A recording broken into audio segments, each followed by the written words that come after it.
ಎಲ್ರಿಗೂ ನಮಸ್ಕಾರ. ನನ್ನ ಚಾನಲ್ ನವ್ಯ, ಇದಕ್ಕೆಲ್ರಿಗೂ ಸ್ವಾಗತ ಸುಸ್ವಾಗತ.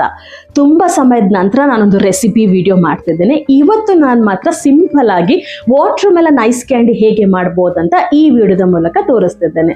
ಸೊ ಈ ಸಮ್ಮರಿಗೆ ಐಸ್ ಕ್ಯಾಂಡಿ ಅಥವಾ ಐಸ್ ಕ್ರೀಮ್ ಯಾರಿಗೆ ಇಷ್ಟ ಆಗಲ್ಲ ಹೇಳಿ. ಸೊ ರೀಸೆಂಟಾಗಿ ನಾನು ಸಂತೆಗೆ ಹೋಗಿದ್ದೆ, ಬರಬೇಕಾದ್ರೆ ವಾಟರ್ ಮೆಲನ್ ತಂದಿದ್ದೆ. ಹಾಗಾಗಿ ಅದರಿಂದ ನಾನು ಐಸ್ ಕ್ಯಾಂಡಿ ಮಾಡೋಣ ಅಂತ ಬನ್ನಿ ನೋಡೋಣ ಈ ಒಂದು ಐಸ್ ಕ್ಯಾಂಡಿ ಹೇಗೆ ಮಾಡಬಹುದು. ಮೊದಲಿಗೆ ನಾವು ವಾಟರ್ ಮೆಲನ್ನ ಕಟ್ ಮಾಡ್ಕೊಳ್ಳೋಣ. ಸೊ ಇದನ್ನ ನಾವು ಚಿಕ್ಕ ಚಿಕ್ಕ ಪೀಸನ್ನು ಕಟ್ ಮಾಡಿ ಮಿಕ್ಸರಲ್ಲಿ ನಾವು ಗ್ರೈಂಡ್ ಮಾಡಬೇಕು.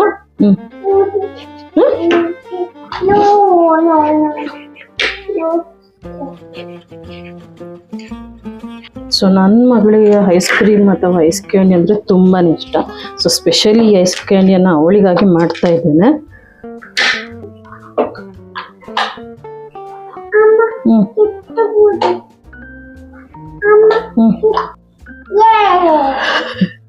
ಸೊ ಇಲ್ಲಿ ನಾನು ವಾಟರ್ ಮೆಲನ್ ಚಿಕ್ಕ ಚಿಕ್ಕ ಪೀಸಸ್ ಆಗಿ ಕಟ್ ಮಾಡಿದ್ದೇನೆ. ಸೊ ಇದನ್ನ ನಾವು ಮಿಕ್ಸರ್ ಜಾರಿಗೆ ಹಾಕಿ ಇದನ್ನ ಗ್ರೈಂಡ್ ಮಾಡಬೇಕು.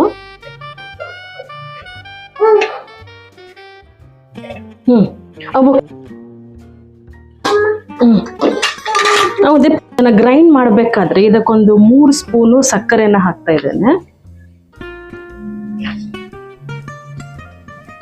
ಹಾಗೆ ಒಂದು 2 ರಿಂದ 3 ಸ್ಪೂನ್ ಮಿಲ್ಕ್ ಪೌಡರನ್ನು ಹಾಕ್ತಾ ಇದ್ದೇನೆ.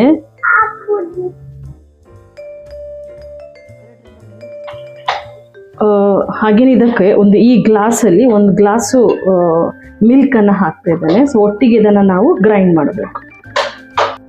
ಸೊ ಇದು ಗ್ರೈಂಡ್ ಆಗಿದೆ. ಸೊ ಗ್ರೈಂಡ್ ಆಗಿ ಈ ಥರ ಆಗಿದೆ. ಸೊ ಇದನ್ನು ನಾವಿನ್ನು ಐಸ್ ಕ್ರೀಮ್ ಮೌಲ್ಡಿಗೆ ಹಾಕಿ ಫ್ರಿಜ್ಜಲ್ಲಿ ಇಡಬೇಕು. ಸೊ ಇವಾಗ ಇದನ್ನು ಐಸ್ ಕ್ರೀಮ್ ಮೌಲ್ಡಿಗೆ ಹಾಕೋಣ. ಪೀಸಸ್ ಇದ್ರೂ ಪರವಾಗಿಲ್ಲ, ಚೆನ್ನಾಗಿರುತ್ತೆ. ಒಟ್ಟಿಗೆ ತಿನ್ಲಿಕ್ಕೆ ಸಿಕ್ಕಿದ್ರೆ ಚೆನ್ನಾಗಿರುತ್ತೆ. ಸೊ ಇವತ್ತು ನಾನು ನನ್ನ ಮಗಳ ಜೊತೆ ಸೇರ್ಕೊಂಡು ಈ ಒಂದು ಐಸ್ ಕ್ರೀಮನ್ನು ಮಾಡ್ತಾ ಇದ್ದೇನೆ.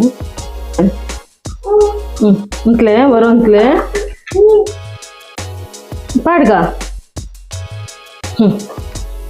ಅಂತಲೇ ಬರೋಂತಲೇ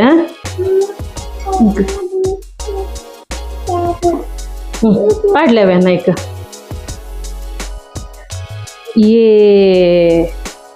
ಹಾ ಇದೆಲ್ಲ ಪಾಡ್ಗ.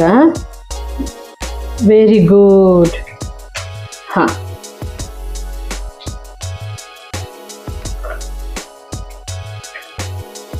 ಎಸ್ ಪಿರಗಡ್ಡು ಪಾಡ್ಲೆ ಅವಲ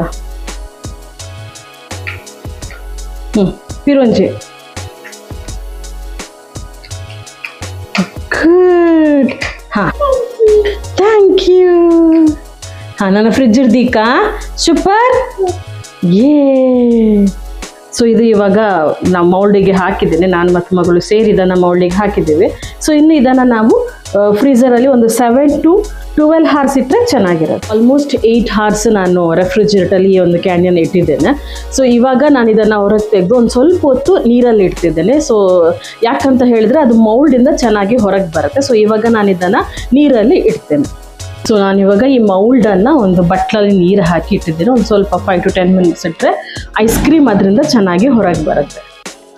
ಸೊ ಒಂದು 5 minutes ನಾನು ಹೊರಗೆ ಇಟ್ಟಿದ್ದೇನೆ. ಸೊ ನೀರನ್ನು ಹಚ್ಚಿಟ್ಟು ನೋಡೋಣ ಈ ಒಂದು ಐಸ್ ಕ್ರೀಮ್ ಹೇಗೆ ಬಂದಿದೆ ಅಂತ. ಸೊ ನೋಡ್ಬೋದು ಎಷ್ಟು ಚೆನ್ನಾಗಿ ಬಂದಿದೆ ಇದು ಅಂತ. ಸೊ ತಿನ್ನೋಕ್ಕಿದು ಚೆನ್ನಾಗಿರುತ್ತೆ. ಸೊ ನೀವು ನಿಮ್ಮ ಮನೆಯಲ್ಲಿ ಟ್ರೈ ಮಾಡಿ. ನೋಡಿದ್ರಲ್ಲ ಈ ಒಂದು ವಾಟರ್ ಮೆಲನ್ ಐಸ್ ಕ್ಯಾಂಡಿ ಹೇಗೆ ಮಾಡ್ಬೋದು ಅಂತ. ನೀವು ನಿಮ್ಮ ಮನೆಯಲ್ಲಿ ಟ್ರೈ ಮಾಡಿ ಅಂತ ಹೇಳ್ತಾ, ಈ ಒಂದು ವಿಡಿಯೋ ನಿಮಗೆ ಇಷ್ಟವಾದಲ್ಲಿ ಲೈಕ್ ಮಾಡಿ, ಶೇರ್ ಮಾಡಿ, ಹಾಗೆ ನನ್ನ ಚಾನಲನ್ನು ಸಬ್ಸ್ಕ್ರೈಬ್ ಮಾಡಿ ಅಂತ ಹೇಳ್ತಾ ಮತ್ತೆ ಸಿಗ್ತಾ ಇರುವ ವಂದನೆಗಳು.